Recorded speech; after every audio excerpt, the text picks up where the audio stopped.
श्रीराम समर्थ 22 सप्टेंबरचे प्रवचन. भक्ती म्हणजे ईश्वराविषयी अत्यंत प्रेम. एखाद्या मोठ्या यंत्रामध्ये एक चक्र सुरू झाले की बाकीची सर्व चक्रे आपापल्या परी हळू किंवा जलद फिरू लागतात. त्याचप्रमाणे आपल्या मनाचे आहे. मनाची एक शक्ती काम करू लागली की तिच्याबरोबर इतर सर्व शक्तीदेखील हालचाल करू लागतात. मनाला आपल्या शक्तीने ताब्यात आणणे फार कठीण आहे. ते थोर माणसालाच जमण्यासारखे आहे. पारा समोर टाकला तर तो दिसतो, पण काठीने मारला तर तो मारला जात नाही. त्याचप्रमाणे मन आहे हे समजते, पण ते आवरता येत नाही. म्हणूनच भगवंताला शरण जावे. आरशावर घाण पडली म्हणून साफ करण्याचा प्रसंग आला. अंतःकरणाची घाण पुसण्याचे काम साधनाने होते. मिरच्या, मिरे, मीठ इत्यादी पदार्थ एकत्र करून जसा सुंदर मसाला तयार करतात, त्याप्रमाणे भगवंताच्या प्राप्तीसाठी 3 गोष्टींचा मसाला म्हणजे शुद्ध आचरण, शुद्ध अंतःकरण आणि भगवंताचे नामस्मरण.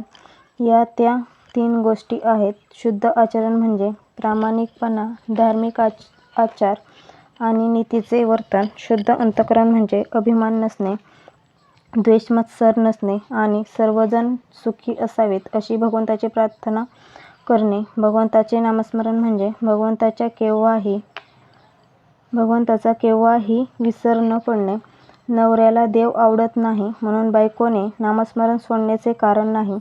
तिने नाम घेतले तर पत्नीधर्म सोडला असे होत नाही. मनात येणारे भलते सलते विचार हे नामाच्या प्रेमाला आडकाठी करतात. त्यांचा बंदोबस्त करण्याचा उपाय म्हणजे या विचारांना थाराच देऊ नये म्हणजे झाले.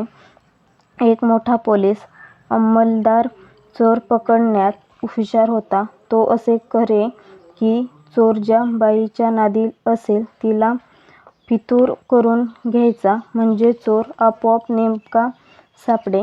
त्याचप्रमाणे आपले मन जिथे गुंतते तिथे भगवंताला ठेवला की मन आपल्या ताब्यात आलेच म्हणून समजा. मनाचे संयमन करायला 2 उपाय आहेत. एक म्हणजे पातंजल योग आणि दुसरा म्हणजे भगवंताची भक्ती. पातंजल योग म्हणजे युक्ताहार विहार, नियमित राहणे आणि इंद्रियांचा निरोध करणे. भगवंताची भक्ती म्हणजे ईश्वराविषयी अत्यंत प्रेम. या प्रेमाची साधने कोणती तर भगवंताचे नामस्मरण, त्याचे कथाकीर्तन, साधुसमागम आणि त्यातल्या त्यात सद्गुरूची कृपा ही होत. भगवंताच्या स्मरणाशिवाय जी कर्मे होतात ती वाईट कर्मे होत. कोणताही खाण्याचा किंवा पिण्याचा पदार्थ भगवंताचे नाम घेतल्याशिवाय खायचा नाही, असा नेम ठेवला तर नाम आपोआप येते. कोणत्याही परिस्थितीत आपण नामस्मरणापासून ढळूच नये. जो नामात प्रपंच करील त्याचा अभिमान नष्ट होऊन त्याला सुखसमाधान लाभ झाल्यावाचून राहणार नाही. आजचा बोध. अनावर मनाला नामाचे पुंडके बांधावे म्हणजे भगवंताचे प्रेम येते.